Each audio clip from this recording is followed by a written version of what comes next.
sekarang tim sedang bersiap-siap untuk melakukan ekspedisi susur gua di Gua Mataroang.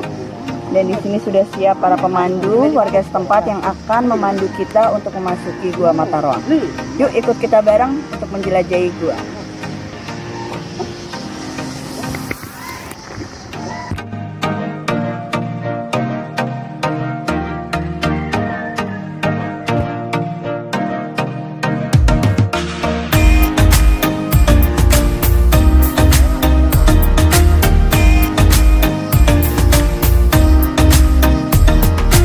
Kita tengah berada di perkebunan mente. Kita akan mengarah ke Gua Mataroang.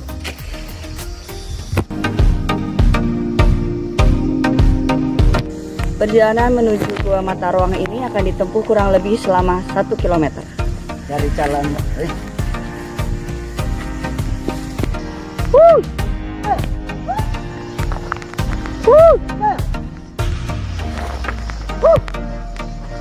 Kita dilabay ya tare. Bayi dah.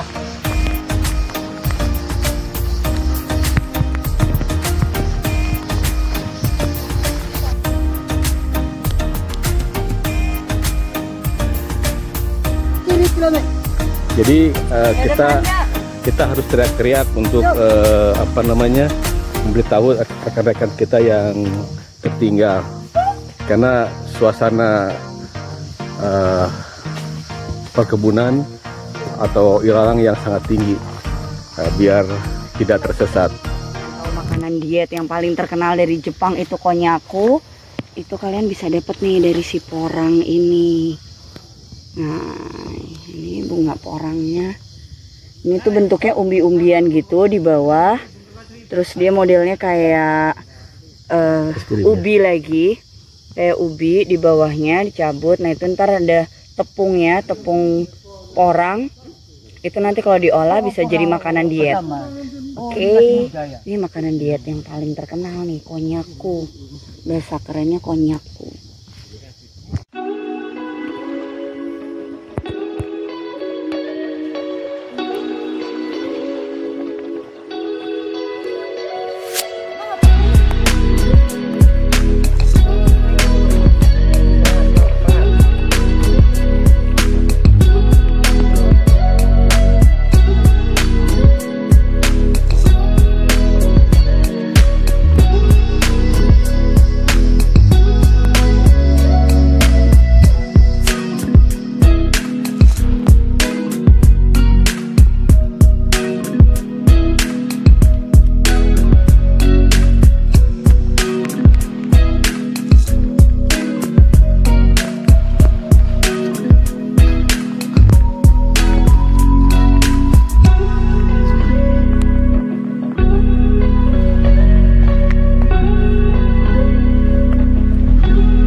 Dari kejauhan sudah tercium bau-bau kotoran kelelawar.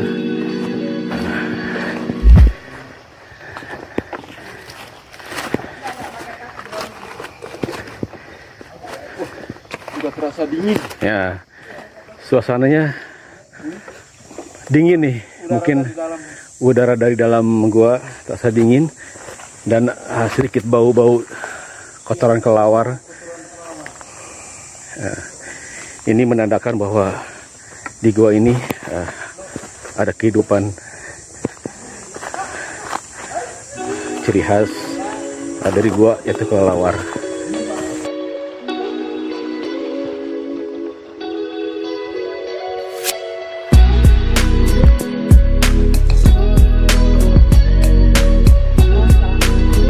Melihat adanya udara dari dalam gua yang keluar berupa asap atau sedikit keabu-abuan, ini menandakan bahwa tekanan udara di dalam itu lebih besar daripada udara luar.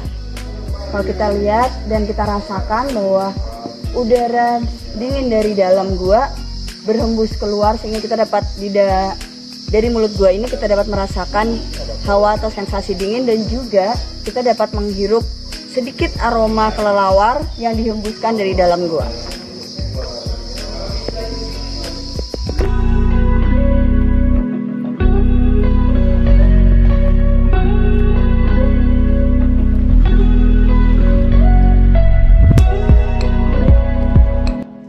Penasaran bagaimana bentuk mata roang? Yuk kita ikuti susur gua kali ini, ekspedisi mata roang.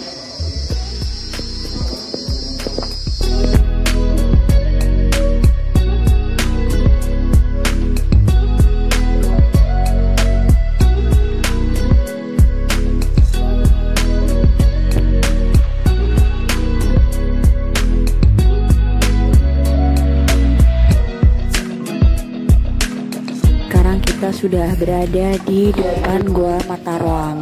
Gua Mata Roang ini merupakan gua basah yang memiliki sungai bawah tanah di dalamnya.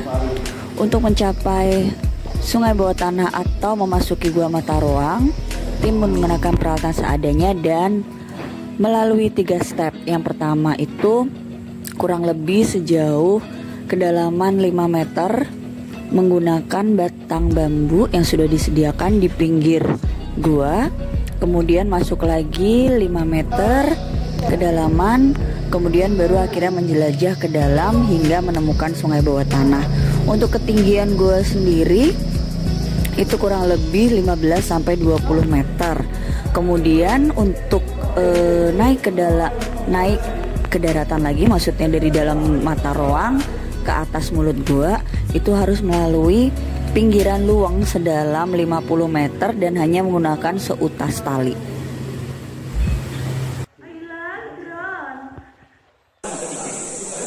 Tim ekspedisi menuruni mata roang menuju sungai bawah tanah yang ada di bawah.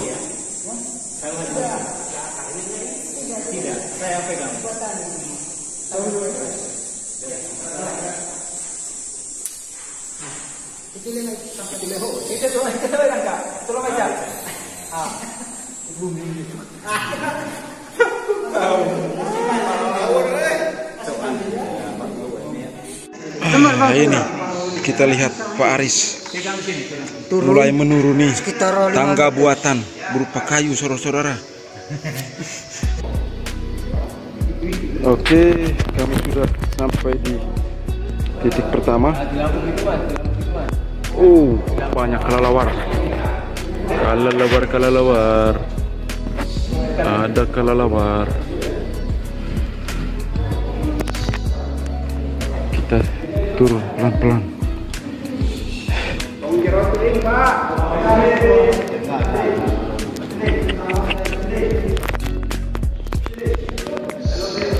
Seru.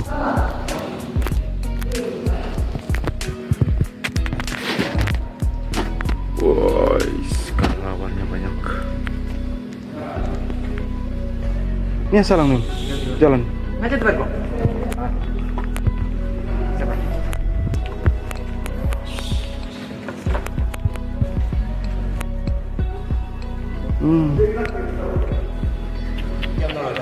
Wah, itu. Banyak. Kelelawar.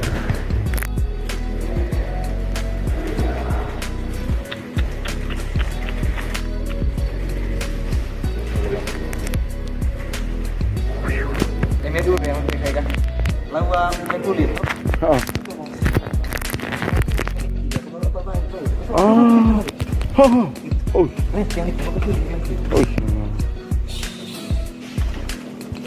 Jadi menurut warga, ketika hujan lebat, air bisa mencapai kurang lebih mendekati ini mulut paling atas gua, dan katanya kelelawarnya itu sampai terbawa arus sampai ke Waikuli yang kita cek sebelumnya.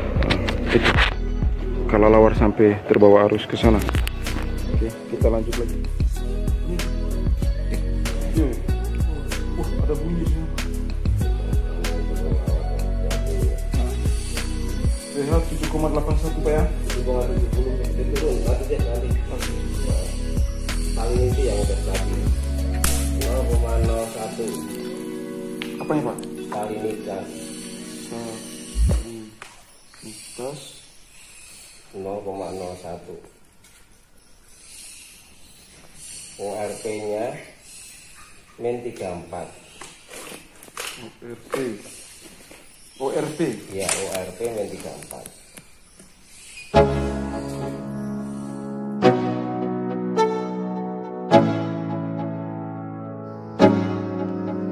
Suaranya mana suaranya?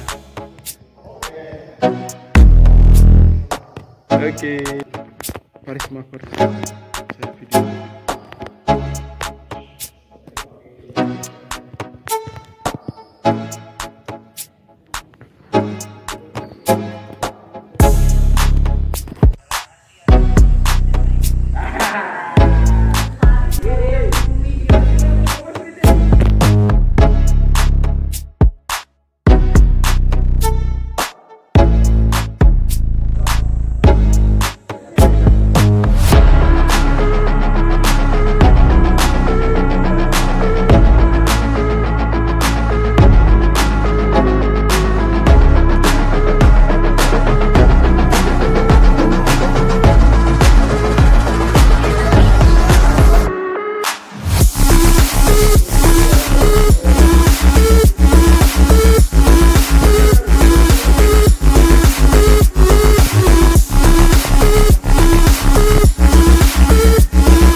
Mari kita menikmati kopi asli Manggarai. Mari Bapak minum.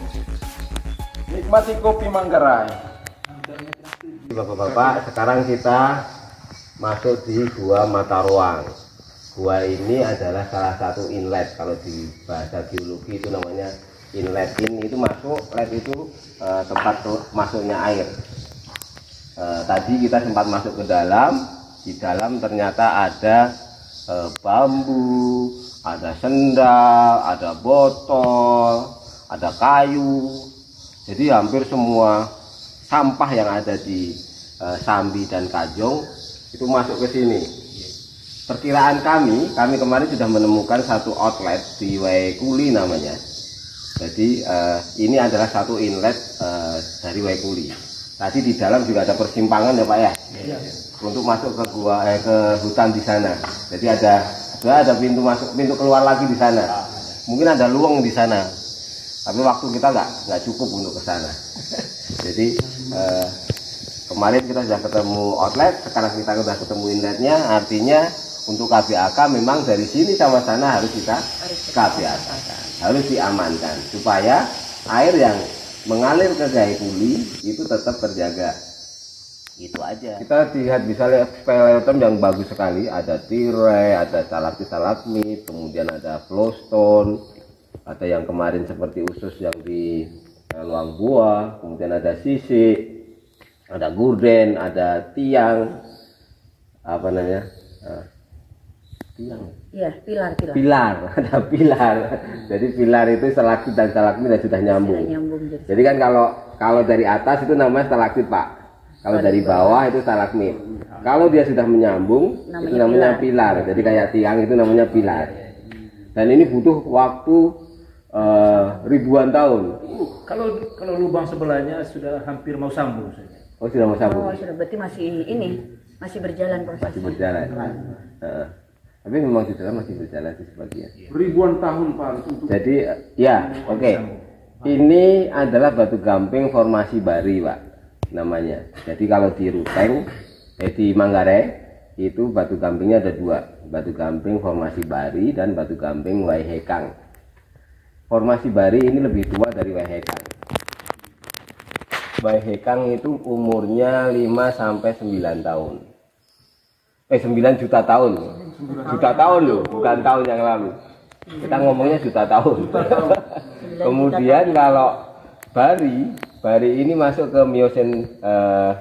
Miocene awal sampai tengah. Jadi dia masuk di 20-an 3 juta tahun yang lalu.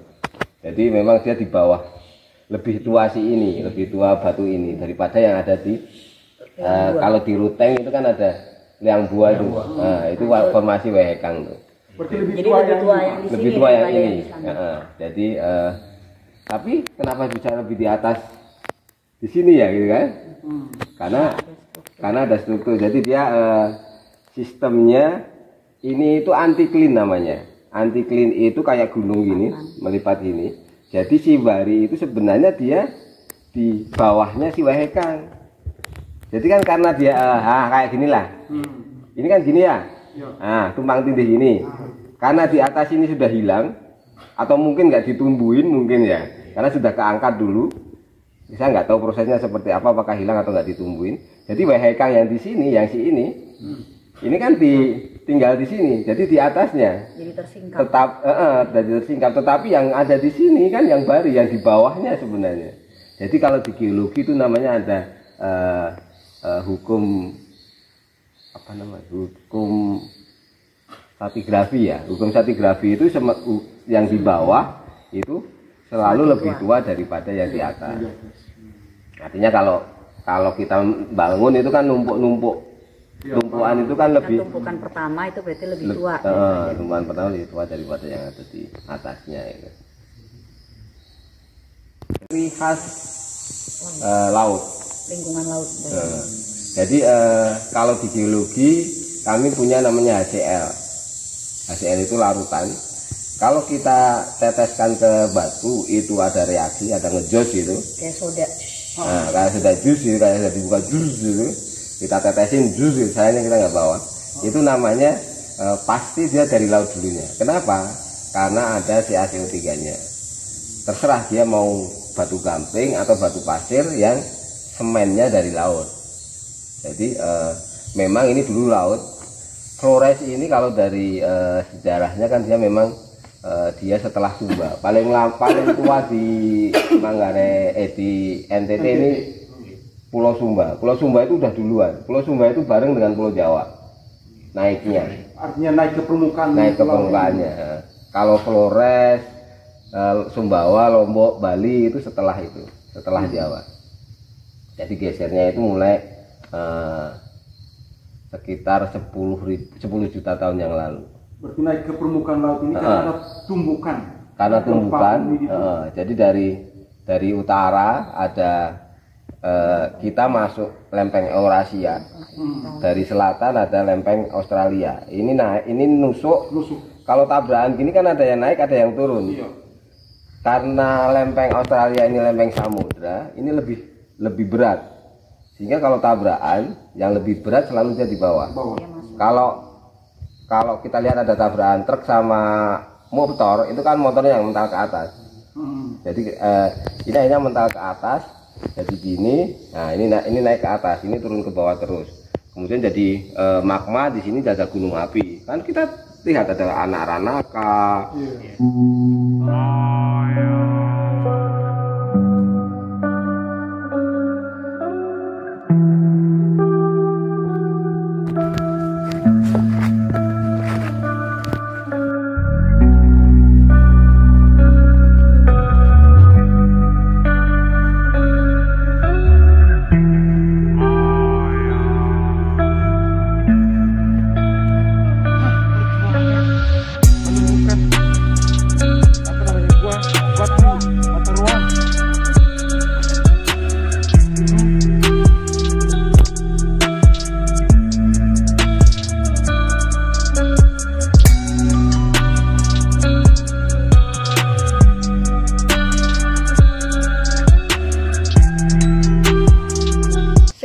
kita telah berada di Ruteng, di mana Ruteng itu sendiri terkenal dengan perkebunannya.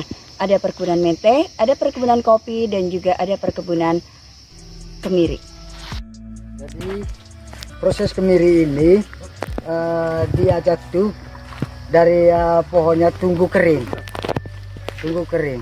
Jadi kita kupas kulit pertamanya, lalu kupas lagi kulit kedua. Nah, kupas begini.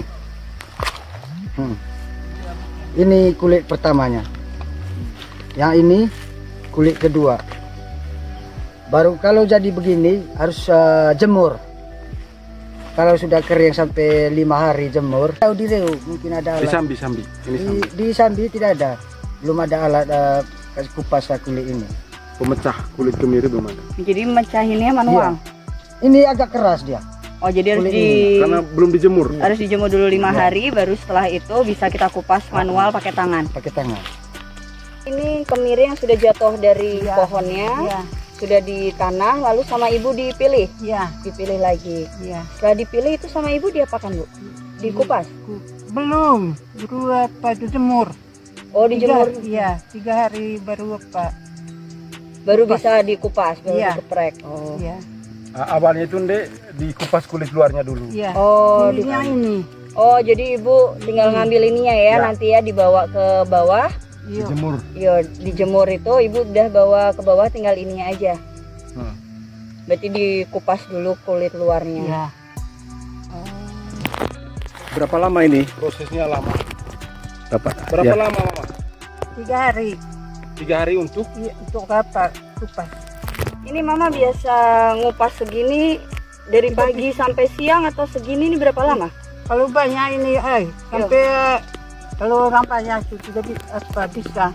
Kalau banyak itu kemiri. Kalau 3 karung ya berapa? 3 orang atau 4 orang. 3 sampai 4 orang ya. Iya. 3 karung. Kalau banyak ini.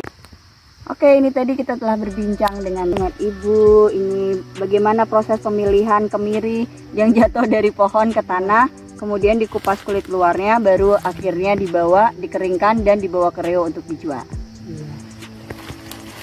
Terima kasih, Mbak. Terima kasih. Hasil bumi Manggarai.